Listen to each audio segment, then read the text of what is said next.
Man, I just finished reading chapter 321 and wow, it's amazing. All of Class 1A converted towards Deku just shows how great they are. Let's see what's going on Twitter. Usual Deku Bakugo stuff, Leda and Deku, well, that's obvious. Wait a second, Mineta is trending? Hold on, Mineta is like the worst character in My Hero Academia, at least that's what the fandom are saying. Unless... Oh. Fuck. Hey everyone, it's the Manga Viewer, and today we'll be talking about what will happen in My Hero Academia chapter 322. So without further ado, let's get on. I want to remind you this is a spoiler video, so if you aren't caught up with the manga, proceed with your own caution, you have been warned. And if you enjoy my content, feel free to thumbs up this video. Alright, let's kick off. So before I start saying the theories, I want to point out a couple of details that probably a lot of you haven't noticed. So the first detail is in the first panel. We actually see the destruction that Class 1A have managed to do. Now, if you look at the ice that Todoroki have created, it resembles like a building size type of thing. If you remember in My Hero Academia Heroes Rising, we actually saw like a similar ice type of thing that Todoroki managed to create in the first part of the movie, and now like he's creating a building with ease. So that just shows how stronger he got.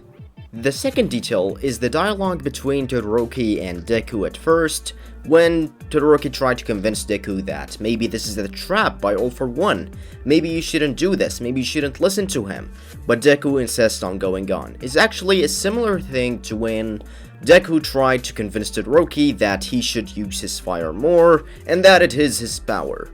Another teaser that actually Horikoshi-sensei managed to show us, but I think no one paid attention to, is the dialogue that Deku said to Mineta after Mineta tried to capture him.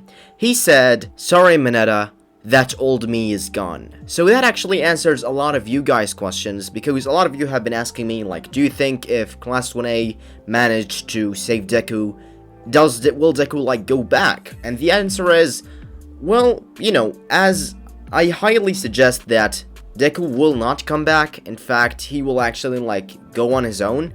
But if he actually return now, he won't be the Deku that we all know. He will actually be a sad, angry, strong, dark Deku type of thing.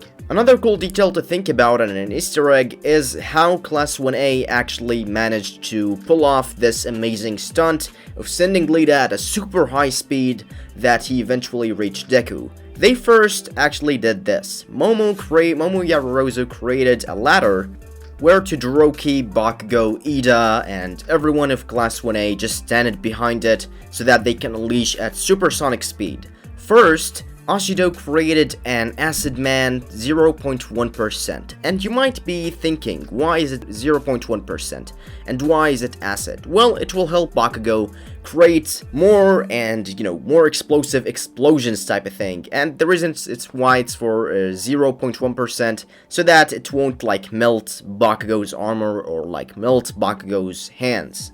And then we see, like, Tokoyami, Sugar Rush, and the other two heroes pushing Todoroki and Ida and Bakugo with all their might towards the slide, and then we see the new move that Todoroki have managed to create, which is Flash Freeze Heat Wave. And the reason why it's a really cool move, it's that he's combining the heat and the cold at the same time, which is really nice and shows how much Todoroki have progressed since the start of the series, since, you know, he was actually, like, rejecting the firepower from his father and was only using the cold one, but now he's using both. And that is actually making him much more stronger, and just shows how much stronger and, you know, mature he have become. Another nice detail is that after Class 1A managed to send Ida towards the sky, where Bakugo uses his explosive, and we see like a huge explosion sending Ida towards the sky, his glasses have actually, like, broke from the super high speed.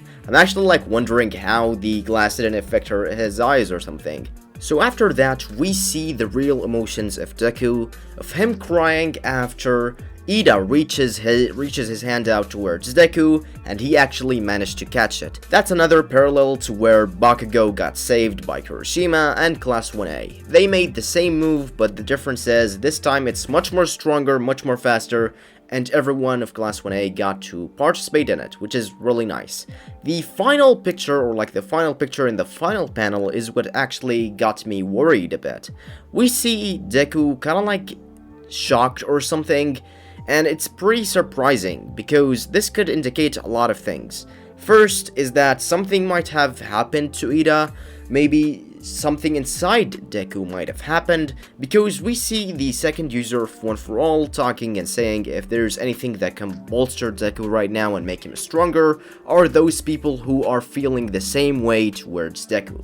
Which is really nice, which will also indicate what's going to happen in the next chapter. Alright, now that I've done with the Easter eggs, let's start off with the theories. Now I'm going to start with the most normal theory towards the most crazy theory. The first one is that Ida and Deku will have a talk as like they are floating.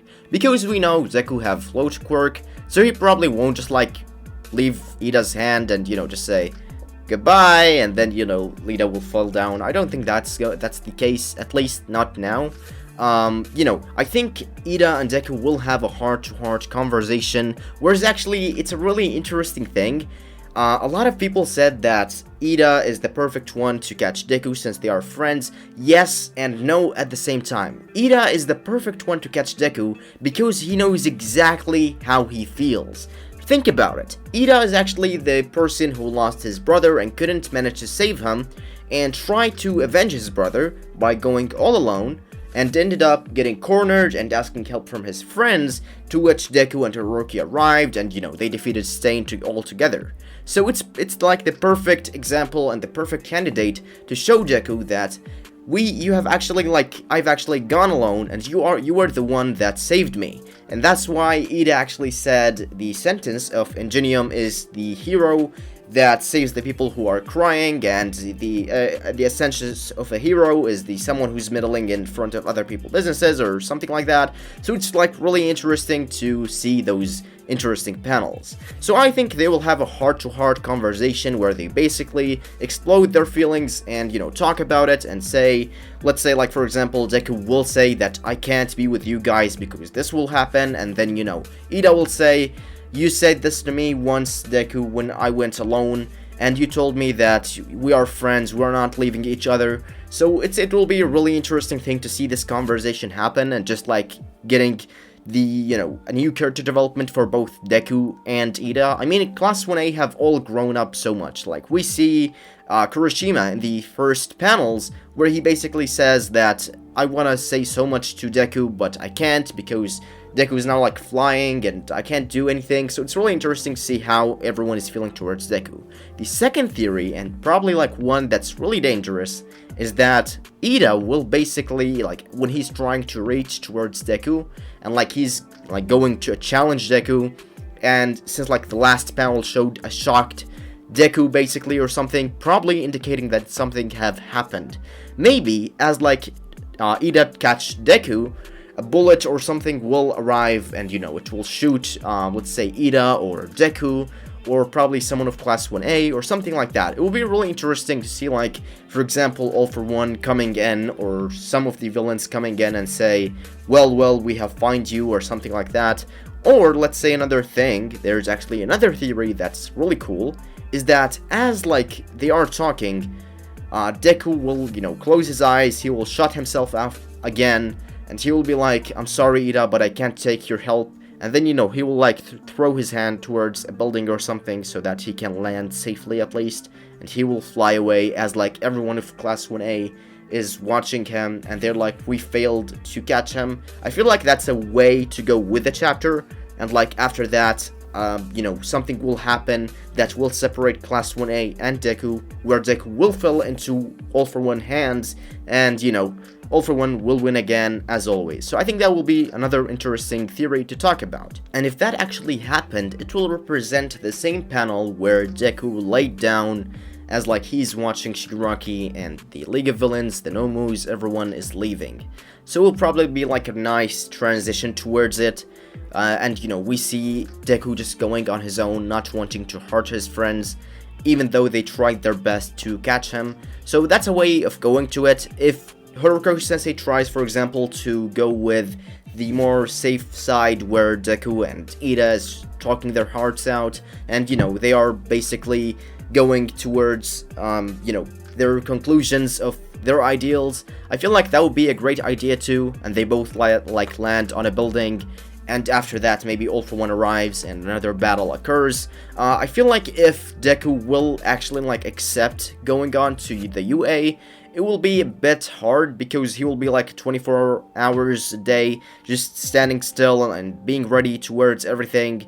And if All For One managed to attack UA, it will also be a problem. But I feel like this chapter and the way Horikoshi is going with things, probably like a battle between Deku and Ida will occur, or like a conversation, but Deku won't listen, he will shut himself off and go out. Or maybe All For One will attack in the middle of it. Or the chapter will actually shift to other character perspectives.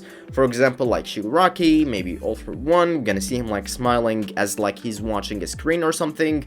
Maybe we will see the other Class 1A students, or the mother of Deku, maybe All Might and Stain as they are like talking together, because we actually, like the last time we saw them, we saw Stain and All Might like, you know, standing still looking at each other.